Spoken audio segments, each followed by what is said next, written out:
ముఖ్యంగా ఈ senior citizens mental wellbeing programme చక్కగా నిర్వహిస్తున్నటువంటి హెల్పేజ్ ఇండియా వాళ్ళకి శిరస్సు వంచి హృదయపూర్వక నమస్కారాలు తెలియజేస్తున్నాను.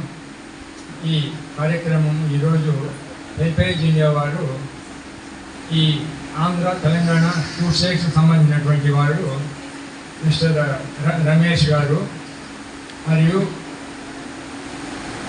మీరు సార్ రమేష్ గారు మరియు మన క్లినికల్ సైకాలజిస్టు వీరి ఆధ్వర్యంలో ఈ కార్యక్రమము ఈరోజు నిర్వహిస్తున్నారు. మన సీనియర్ సిటిజన్స్ అందరికీ ఇది ఎంతో ఉపయోగపడేటువంటి కార్యక్రమము. అందరూ శ్రద్ధగా ఏర్పాటు చేసి మీకు ఏమైనా సందేహాలు సలహాలు ఉంటే కూడా తెలియజేయవలసిందిగా కోరుతున్నాము. ఈ కార్యక్రమంలో శ్రీమతి భాగ్యలక్ష్మమ్మ గారు కన్వీనరు, ఉదయమోహన్ రెడ్డి గారు ఈ వెలుగు సంస్థ ద్వారా రాష్ట్ర స్థాయిలో ఎన్నో అవార్డులు సంపాదించినారు.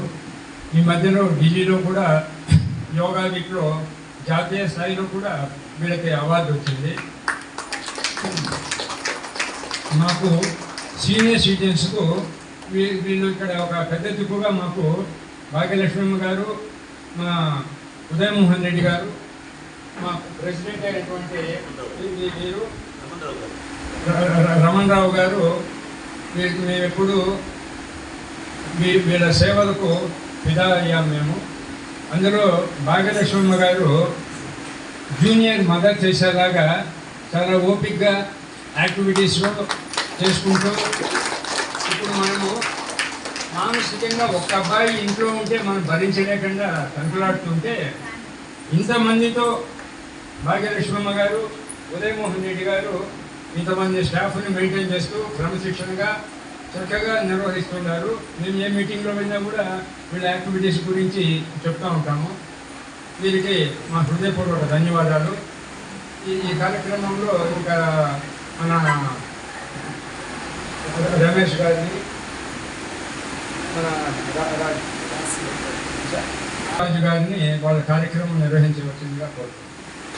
వ్యవస్థాపకులు, అధ్యక్షులు, పెద్దలు కురుతుని రమణరావు గారు, అదేవిధంగా సీనియర్ సిటిజన్స్ రాష్ట్ర అధ్యక్షులు ముగుపరక్ష గారు, అదేవిధంగా ఈ సంస్థను ఇంత నిబద్ధతతో అంకిత భావంతో నడుపుతున్నటువంటి పెద్దలు, సోదరులు ఉదయమోహన్ రెడ్డి గారు, ప్రధాన కార్యదర్శి ఈ సంస్థకి, అలాగే శ్రీమతి ఉదయమోహన్ రెడ్డి గారు మేడం గారు, వారు కూడా ఈ సంస్థలో కన్వీనర్గా పనిచేస్తూ వారు భాగ్యలక్ష్మి అనే పేరుతోటే ఈ సంస్థకే భాగ్యాన్ని, లక్ష్మిని సమకూరుస్తూ ప్రజలందరి సంతోషం కోసం వారు కూడా పాటుపడుతున్నారు.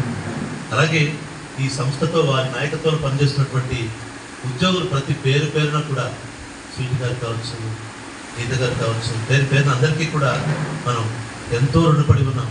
మనం చేయాల్సిన పనిని వాళ్ళు చూసుకుని చేస్తున్నారు.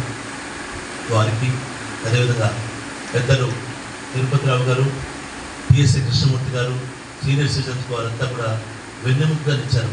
వారు శ్రీమతి ధనలక్ష్మమ్మ గారు, వేదిక మీద ఉన్నటువంటి మిత్రులు జగన్మోహన్ గారు, అలాగే మిత్రుడు నాగరాజు గారు, అదేవిధంగా హెడ్ మాస్టర్ మన కరుణాకర్ గారు, జగన్మోహన్ గారు, కరుణాకర్ గారు, ఈ కార్యక్రమాన్ని ఇప్పుడు ఏర్పాటు చేయడానికి ఇక్కడ ముఖ్యంగా ఇచ్చేసినటువంటి రమేష్ గారు, యాస్మిరాజ్ గారు, మా మిత్రులు సోదరులు మా రాము శ్రీనివాస్ రెడ్డి గారు, ఇంకా పత్రికా విలేకరు సోదరులు, ఆహుతులైన ప్రజలందరికీ హృదయపూర్వక నమస్కారం తెలియజేస్తున్నాను. ఎందుకంటే సుమారు 28 సంవత్సరాలుగా 29 సంవత్సరాలు 30 సంవత్సరాలు 3 దశాబ్దాలు పూర్తి చేసుకుంటున్న తరుణంలో ఇప్పటికి కూడా అప్రతిహతంగా ప్రైవేట్ బిల్డింగ్లో పెట్టినా, బీటీ కాలేజ్ చిత్రాలయంలో పెట్టినా, ఇక్కడ పెట్టినా ముఖంలో ఏమాత్రం విసుగు లేకుండా, కోపం లేకుండా, ఆవేశం లేకుండా, బాధ లేకుండా, అసంతృప్తి లేకుండా ఈ సేవా కార్యక్రమాలు కొనసాగిస్తున్నటువంటి వెలుగు సంస్థకు మనమంతా నిజంగా కూడా రుణపడి ఉన్నాం. వారికి మనం చేయుతుందాల్సిన అవసరం ఎంతైనా ఉంది. అన్ని గారికి నుంచి గెంటేయడము, ఆదరణ లేకపోవడము, చీకరించుకోవడము, ఇలాంటి సమస్యలతో రకరకాల సమస్యలతో వచ్చి మనము చేరుతాము. ఈరోజు నేను నా పిల్లలు నన్ను బాగా చూస్తారని గ్యారంటీ ఉందా? చెప్పలేము. ఎందుకంటే వాళ్ళు, నా పిల్లలు పెద్దవాళ్ళు అవుతే, నేను ముసలి వాళ్ళు అవుతే, నా ద్వారా ఏదైనా ఆరోగ్య సమస్య వస్తే నా బిడ్డకు కూడా సమస్య ఉంటుంది. కుటుంబం చూసుకోవాలి, పిల్లలు చూసుకోవాలి, అందరిని చూసుకోవాలని ఉంటుంది. కానీ ఒక పక్క తండ్రిని చూసుకోవాలి. ఏది చూసుకోగలుగుతాడు?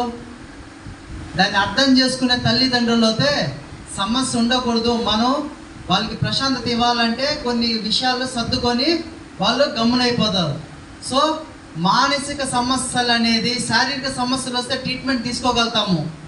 మనసుకి సంబంధించిన సమస్యలు కానీ వస్తే మనము ట్రీట్మెంట్ ఉందా? మనసుకి చెప్పాలి, మనసుకి శరీరానికి లేక కొద్దీ మానసిక సమస్యలు అనేది ఆందోళన, ఒత్తిడి, కోపం, చిరాకు ఇలాంటివన్నీ మనసుకు సంబంధించి వస్తుంది. శరీరానికి సంబంధించింది ఏమేమి వస్తుంది? బీపీ, షుగర్, హార్ట్ ప్రాబ్లం, నరాల బలహీనత, పైల్స్, ఇలాంటి రకరకాల సమస్యలు శరీరానికి వస్తే ట్రీట్మెంట్ తీసుకుంటూ ఉంటాం. ట్రీట్మెంట్ తీసుకుంటా ఉన్నా కూడా మానసిక సమస్య కానీ కరెక్ట్ కానీ లేకపోతే శారీరక సమస్యను మనం క్లియర్ చేసుకోగలుగుతామా? సైకియాట్రిక్ కౌన్సిల్ ఎంత బాగా మనకి మానసిక ప్రశాంతత ఎలా